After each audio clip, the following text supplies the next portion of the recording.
Assalamualaikum warahmatullahi wabarakatuh. Perkenalkan, nama saya Ain Fitriani. Di sini saya akan melanjutkan presentasi atau pemaparan materi dari teman saya Fitri Nur Aini. Selanjutnya yaitu ada peranan keluarga terhadap pendidikan karakter anak. Membentuk karakter yang baik bagi anak perlu ada bimbingan dari keluarga, baik dari kedua orang tua, kakak, nenek, ataupun kakek.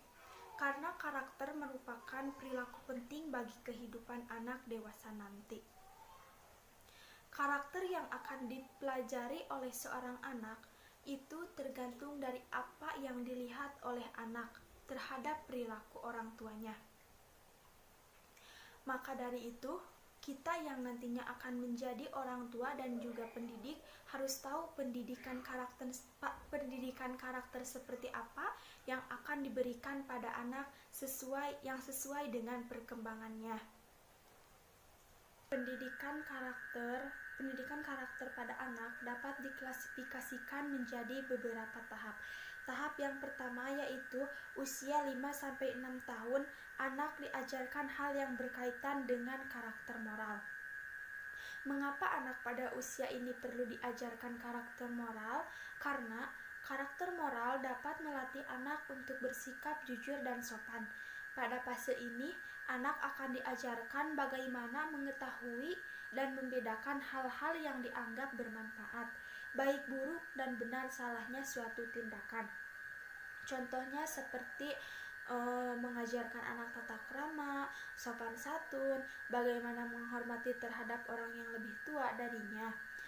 Fase yang kedua yaitu fase usia 7-8 tahun, anak diajarkan untuk beribadah. Nah, mengapa anak diajarkan untuk beribadah? Karena kan pada tahap ini anak akan mulai akil balik ya. Maka dari itu, pada fase ini anak diajarkan bagaimana untuk beribadah dan melatih dirinya untuk bertanggung jawab. Contohnya misalkan, kalau laki-laki melaksanakan sholat Jumat, kalau anak perempuan melaksanakan sholat 5 waktu, mengaji dan sebagainya. Tetapi melaksanakan sholat 5 waktu dan mengaji itu tidak dianjurkan hanya untuk anak perempuan saja ya, tetapi umum untuk anak laki-laki juga bisa. Yang tadi saya sebutkan itu karena lebih yang menonjol gitu dari laki-laki. Kalau laki-laki kan kalau sudah balik melaksanakan sholat Jumat seperti itu. Fase yang ketiga yaitu usia 9-10 tahun, yaitu anak dididik untuk peduli terhadap lingkungan sekitar. Pada fase ini kan anak sudah memasuki 9-10 tahunnya, jadi anak sudah mulai hidang, kalau sudah mulai bisa adaptasi lah dengan lingkungan sosialnya, dengan lingkungan sekitarnya. Contohnya seperti anak sudah bisa menghormati satu sama lain, peduli antar temannya, berbagi dengan temannya, dan tolong menolong. Pada fase yang keempat yaitu usia 13 tahun ke atas, yaitu anak dipandang untuk bersosialisasi dengan lingkungan. Pada fase ini karena anak sudah mulai memasuki masa remaja, maka anak dipandang siap untuk bersosialisasi dengan lingkungan sekitarnya. Anak diharapkan dapat beradaptasi dengan baik di lingkungan masyarakatnya dan anak sudah mempunyai jati dirinya masing-masing. Khusus untuk orang tua, ada beberapa tips sukses agar terciptanya pendidikan anak usia dini yang berkualitas, terciptanya karakter anak yang baik. Tips yang pertama yaitu memberikan keteladanan.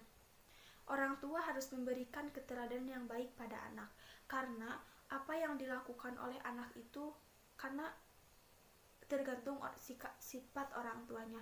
Karena kan anak itu gampang meniru apa yang dilakukan oleh orang.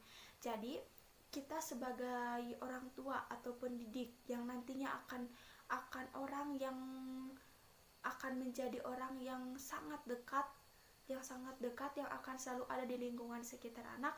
Maka dari itu kita berperan untuk memberikan keteladanan yang baik, memberikan contoh-contoh yang baik, seperti itu. Lalu pada fase yang kedua tips sukses yang kedua yaitu menjadikan rumah sebagai tempat ilmu. Karena rumah adalah tempat lahir, tumbuh dan berkembangnya seorang anak. Melalui rumahlah pendidikan dimulai.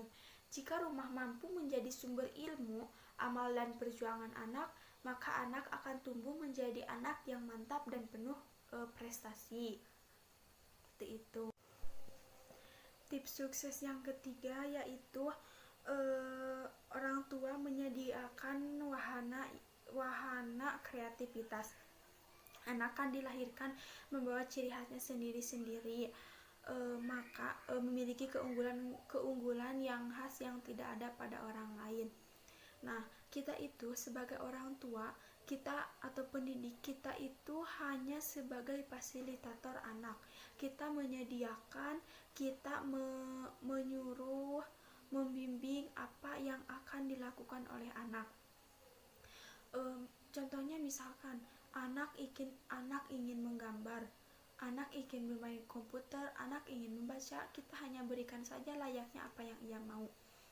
Nah, dengan kita memberikan semua hal apa yang diinginkan oleh anak, maka akan timbul kreativitas dan bakat anak yang ada pada anak. Contohnya misalkan setelah kita memfasilitasi memberikan apa yang anak inginkan, udah kelihatan nih anak menonjolnya misalkan dalam bidang menggambar dan mewarnainya rapi, menggambarnya bagus, berarti bakat kreativitas anak itu yaitu menggambar dan mewarnai. Maka dari itu kita sebagai orang tua atau pendidik, kita harus cepat-cepat membimbing anak pada bakatnya. Misalnya kalau perlu kalau misalkan anaknya mau, memasukkan anak tersebut ke les-les kalau bisa, seperti kalau anaknya mau. Kalau tidak ya jangan dipaksakan. Maka seperti itu, pokoknya intinya kita itu harus memfasilitasi apa yang anak inginkan, mengantar apa yang anak mau, seperti itu. Lalu tips yang keempat yaitu menghindari emosi negatif.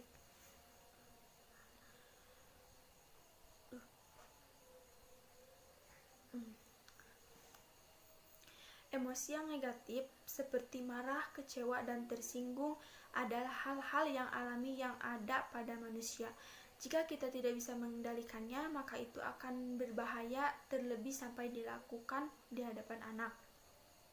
Jadi sebisa mungkin kita sebagai keluarga, orang tua atau pendidik, kita itu harus menjaga emosi kita, jangan sampai meluapkannya dan melampiaskannya kepada anak, karena itu tidak baik untuk perkembangan anak.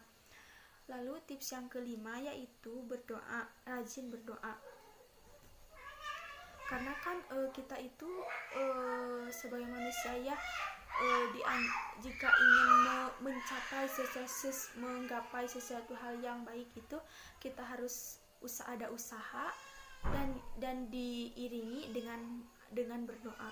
Kita berdoa nih berdoa kepada Allah supaya perkembangan anak kita baik, anak sesuai dengan pertumbuhannya.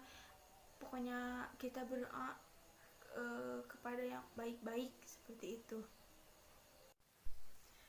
Untuk selanjutnya yang bagian E yaitu keluarga dan pengasuhan anak. Gaya pola asuh pada dasarnya kumpulan dari sikap, praktek, dan ekspresi nonverbal orang tua yang bercirikan kealamiahan dari interaksi orang tua kepada anak sepanjang situasi yang berkembang. Jadi maksudnya seperti ini ya, hubungan anak dengan orang tua dan anggota keluarga lainnya dapat dianggap sebagai suatu sistem yang saling berinteraksi. Maka dari itu, keberadaan seorang ayah dan seorang ibu dalam kegiatan perawatan dan pengasuhan menjadi modal utama bagi anak dalam bersosialisasi. Untuk selanjutnya yang bagian F yaitu pola pengasuhan orang tua terhadap anak. Di sini ya, antara peran ibu dan peran ayah memiliki dua peran yang berbeda. Secara umum kan ayah dan ibu memiliki peran yang sama dalam pengasuhan anak-anaknya. Namun ada sedikit perbedaan dalam sentuhan dari apa yang ditampilkan oleh ayah dan apa yang ditampilkan oleh seorang ibu. Jadi antara peran ayah dan peran ibu bagi anak memiliki itu berbeda. Yang pertama peran ibu, yaitu peran ibu menumbuhkan perasaan sayang, cinta melalui kasih sayang dan kelembutan. Dan contoh lainnya seperti menumbuhkan kemampuan berbahasa dengan baik kepada anak, mengajarkan perempuan berperilaku sesuai dengan jenis kelaminnya dengan baik. Jadi kan ibu lebih dominan memberikan sentuhan yang baik-baik, apalagi pada anak perempuan ya. Itu akan menumbuhkan karakter yang baik bagi anak, karena menurut anak sentuhan seorang ibu itu lebih hangat, lebih terasa kasih sayangnya antara kasih sayang seorang ibu, karena mungkin ikatan batinnya kuat ya dari seorang ibu. Yang kedua ada peran ayah. Peran ayah yaitu menumbuhkan rasa percaya diri dan berkompeten. Jadi kan kalau peran ayah lebih kedominan, lebih tegas ya dalam mendidik anak. Kalau peran ayah yaitu contoh lainnya seperti menumbuhkan untuk anak agar berprestasi, mengajarkan anak bertanggung jawab dan sebagainya. Karena kan kalau misalkan kita misalkan sudah sekolah, lalu ayah nih menyuruh misalkan kamu harus jadi anak yang pintar, kamu harus bisa berprestasi, menjadi yang baik. Nah, bukannya itu memaksa ya, tapi lebih memberikan pendidikan yang lebih tegas. Karena kan kita sendiri juga kalau misalkan ditegur seperti itu oleh ayah, akan bedakan, akan menjadi tumbuhnya itu. Kalau misalkan sama ibu kan akan gimana gitu, akan beda. Kalau sama ayah mah misalnya jadi lebih oh iya nih aku harus berprestasi, harus ini, jadi agak takut gitu. Jadi rasa jadi takut terus yang timbul dari diri kita itu kalau tidak dilakukan tuh takut dimarahi atau apa. Nah seperti itu. Walaupun ya antara peran ayah dan peran ibu itu berbeda, tetapi memberikan pendidikan pada anak itu sudah menjadi tugas mereka, sudah menjadi tugas kedua orang tua kita untuk memberikan anak-anaknya pengalaman yang dibutuhkan agar anak kecerdasannya berkembang dengan sempurna dan menjadi anak yang baik, anak menjadi yang bertanggung jawab di lingkungan sekitarnya. Dan untuk selanjutnya yang bagian G itu ada pengasuhan anak usia dini.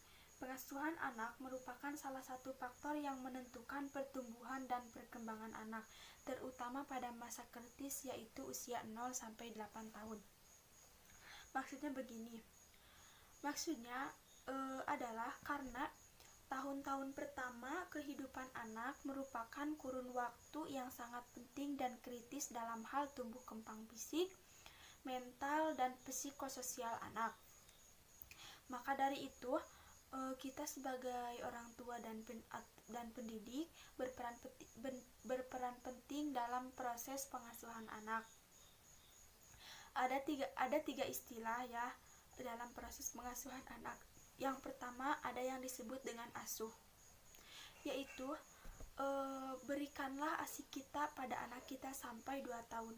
Selain agar kebutuhannya terpenuhi, agar kekuatan batin dan kasih sayang antara kita dengan anak terjalin dengan baik. Karena jika kita terjadi ketiadaan pemberian ASI kepada anak itu sama saja dengan melantarkan anak kita. Jangan sampai ya sesuatu itu terjadi pada anak kita. Jadi bentuk rasa asih kita kepada anak yaitu memberikan anak itu asih kita sendiri.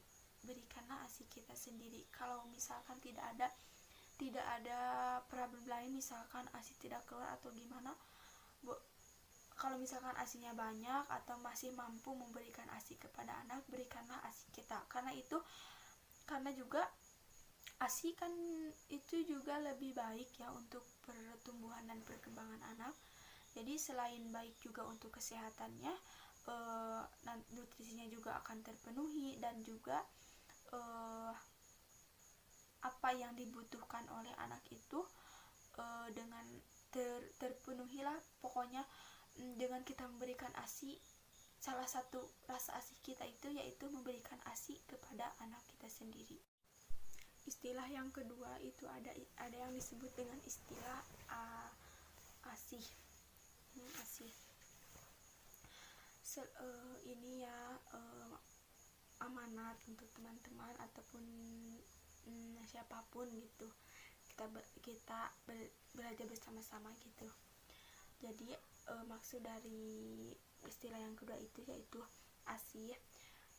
Maksud dari ASI ini yaitu selagi kita belum menikah, jaga diri kita baik-baik, karena jika sampai terjadi sesuatu hal yang tidak diinginkan terjadi pada kita, itu akan berhubungan dengan anak yang dilahirkan kita nanti.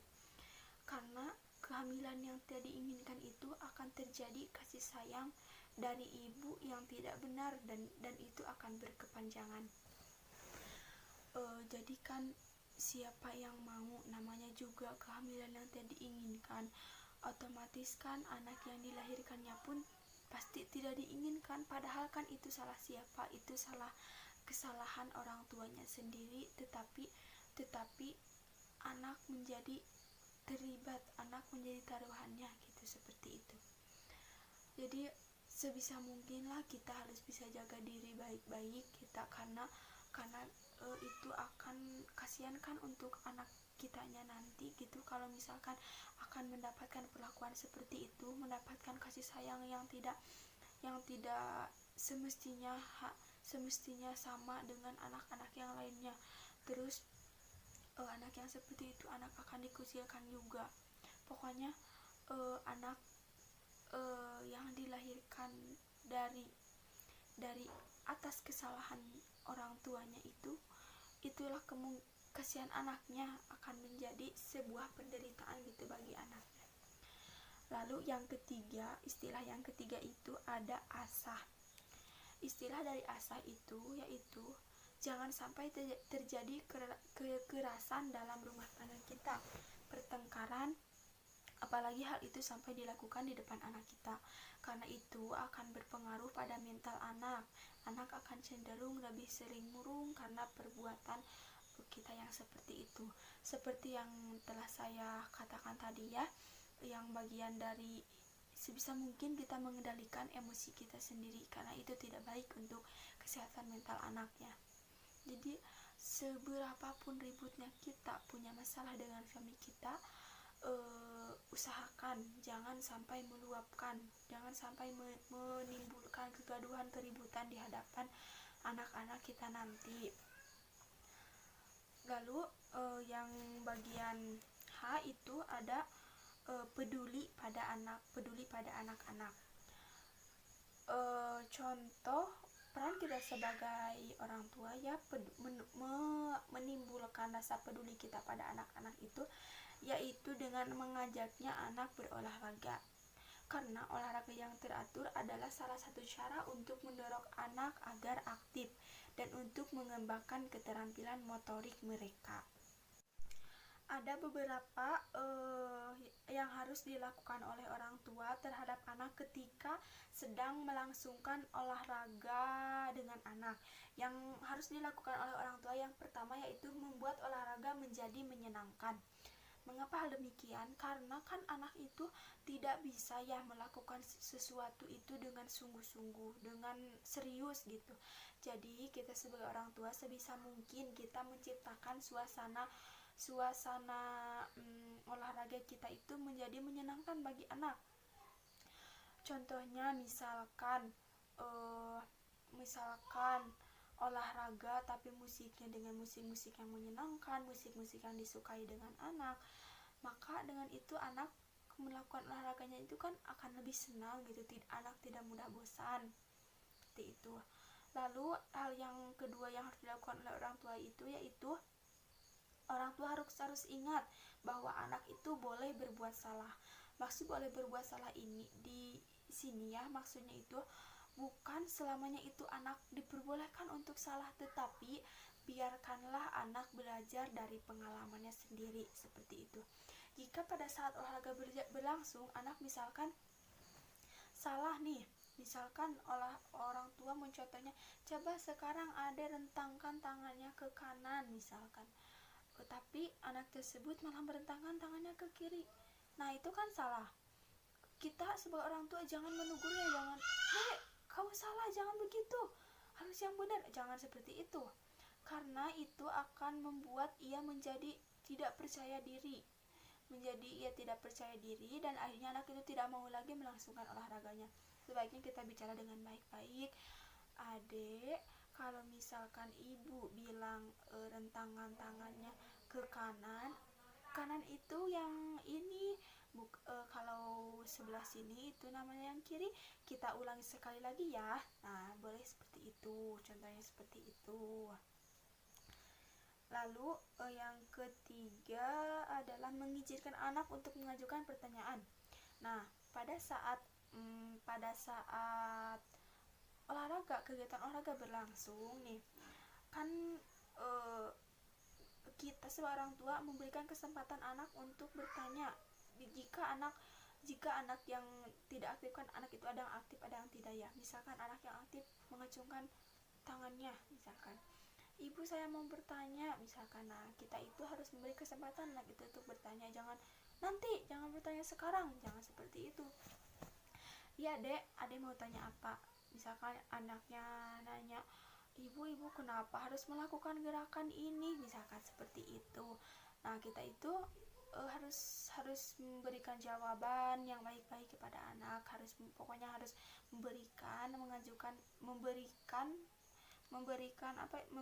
mengizinkan anak untuk mengajukan pertanyaan. Atau misalkan kalau anaknya tidak mengajukan pertanyaan, kita sendiri yang tanya. Misalkan ada yang ditanyakan, adek sampai sini kegiatan olahraganya, misalkan seperti itu.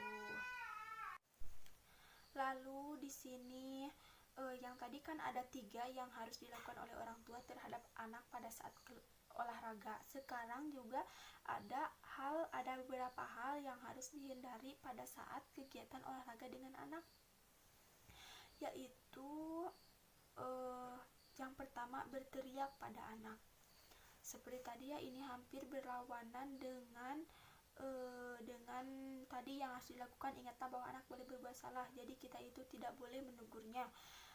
Baik itu berteriak di sini ya, baik itu nyentak, membentak ataupun menegur atau apa gitu, pokoknya jangan berbicara keras pada anak, karena itu tidak baik juga pada anak. Jadi anak walaupun kita tidak bermaksud membentaknya, tapi kita dengan suara yang tinggi, itu anak akan merasa bahwa dia itu sedang dimarahi, seperti itu.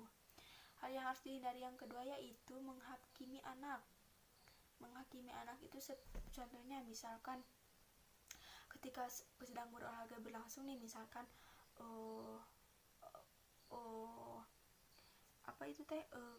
berdua misalkan dengan kakaknya. Nah terus si anaknya itu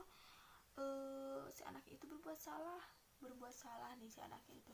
Terus antara ibu dan kakaknya itu menghakimi anak, misalkan iya nih kamu gak bener, misalkan olahraganya gak bener, kamu mah ya udah jangan ikut aja, pokoknya membentak, menghakimi anak, memojokkan anak, pokoknya menyalah-nyalahkan.